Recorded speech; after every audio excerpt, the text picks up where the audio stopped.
kushdo që shkel qëllimshëm atë gjykimet e gjykatës kushtetuese, realisht është të bo vepër penale. E para, ne shpresojmë që kuvendi sa më shpejt konstruohet edhe kjo çështja e madje tash ka edhe iniciativë publike për nismë ligjore që të ndrohet dhe Aleanca e ka mbështet këtë nismë për ndryshimin e kodit penal, pra që mos respektimi i qëllimshëm i aktgjykimeve të gjykatës kushtetuese tjetë vepër penale, ashtu duhet jetë. Ne në momentin e parë që kemi mundësinë të funksionojmë si kuvend, do ta mbështesim këtë iniciativë, sepse besojmë që kushdo që shkel qëllimshëm aktgjykimet e gjykatës kushtetuese, realisht është të bo vepër penale.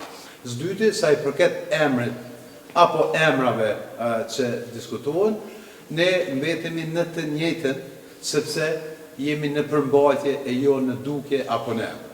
Pra, për ne është me rëndësi nëse Kosova vendos ose merr vendime geostrategjike dhe jo vetëm geostrategjike, pra, a vendoset në zonën e përbashkët perëndimore amerikane me projektin amerikan gazit, apo mbetet me rreziqet të zonës influencuese ruse në energjetik.